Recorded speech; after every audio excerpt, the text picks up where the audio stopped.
Hello everyone, today we'll discuss class 10th icse chapter number 2, that is chemical bonding. This is the part 1 of this video, so let's start without any delay. As we see our world, everything wants stability. So as we come in the case of atoms or elements, the stability of atom depends on the last number of electrons in the outermost orbits. Means it must have 2 or 8 number of electrons in outermost orbit.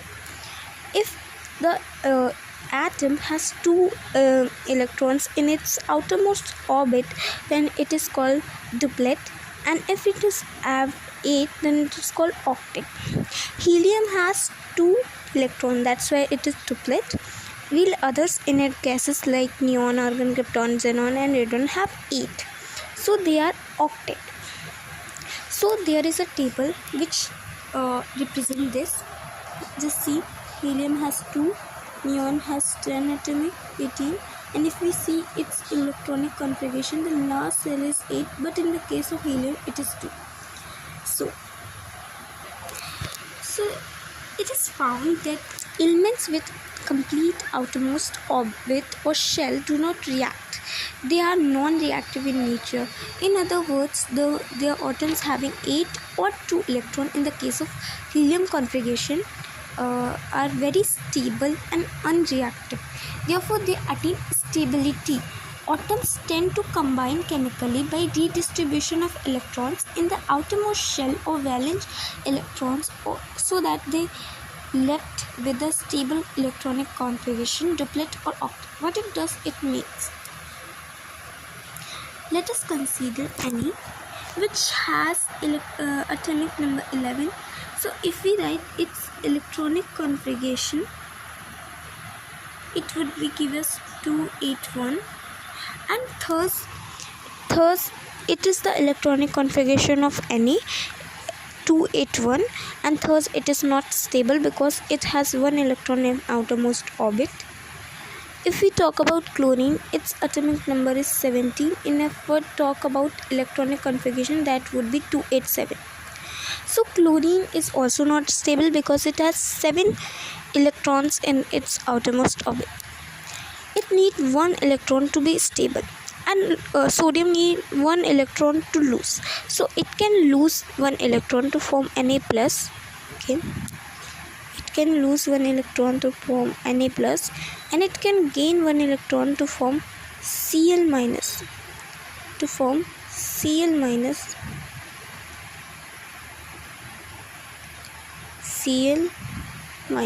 Okay, and thus they both become stable by redistribution of the electrons in their outermost orbit by following the stable electronic configuration, that is duplet or octet. They are following the octets. Okay, the reason for chemical combination is the tendency of an atom to acquire the nearest noble gas configuration in their outermost orbit and become stable. As in the case of, we have said sodium. If sodium becomes stable, then its electronic configuration is 2,8, and that is also of neon. That is the nearest noble gas to it. So it achieves the nearest noble gas electronic configuration. In the case, if we talk about chlorine, then chlorine acquires the electronic configuration of 288. That means 18th, and 18 is the atomic number of argon. So it acquires argon's stable electronic configuration, that is octet, and it is nearest to argon. Okay.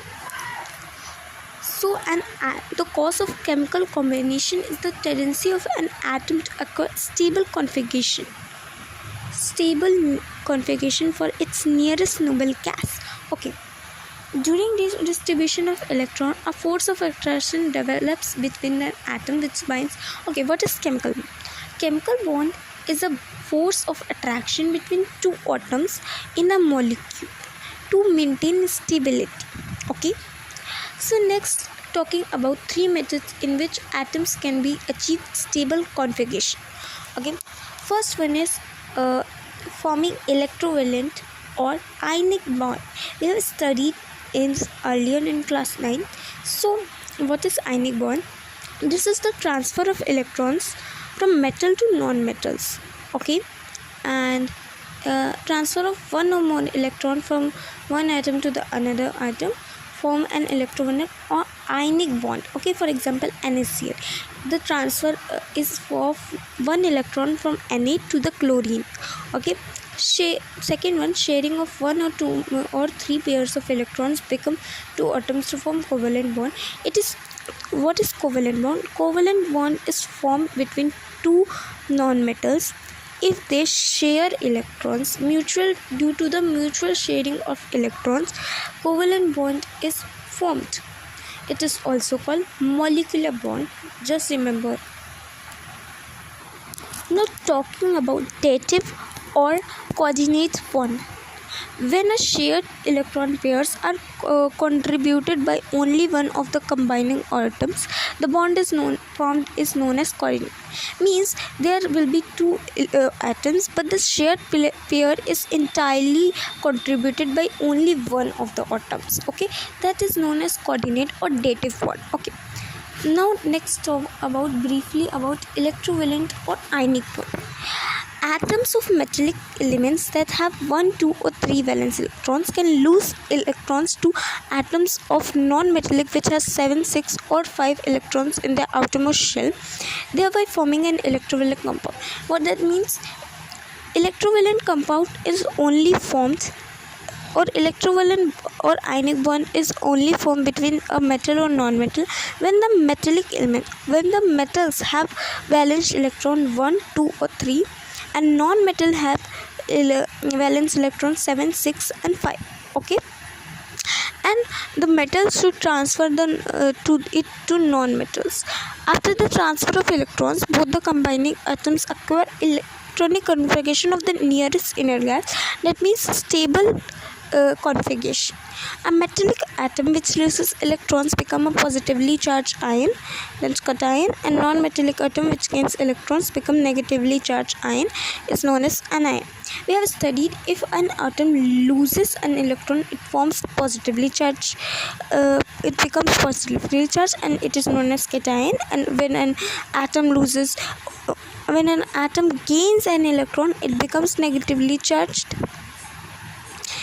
and it is known as anion. What is meaning?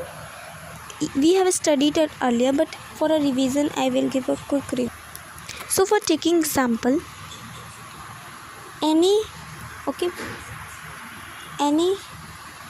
has electronic configuration 281.